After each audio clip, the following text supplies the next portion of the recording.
Gusto?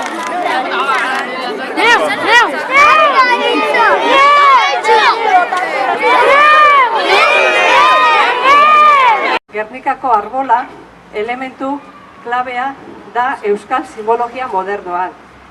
Euskal Herriaren askatasunaren eta unibertsaltasunaren ikur bihurtu da. Eta egun mundu osoko hainbat tokitara zabaldu da euskaldunen ikurra. Izan dadila, ariz gazte hau gure harreman eta lotura baikorren bezain iraunkorren lekuko. Munduan ziar hainbat lekutan daukagu Gernikako arbola antzekua, honen nebarre bat izenak. Eta lekitxoia bigarrena da, pentsatok argi geratu dela euskaldunon ikur bat dela arbola hau.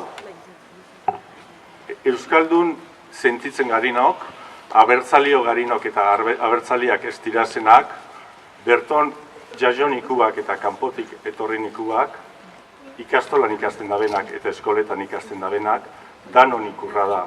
Beraz, zaindu dezagun danon artean, hemen gaur sartu dugun arbola hau.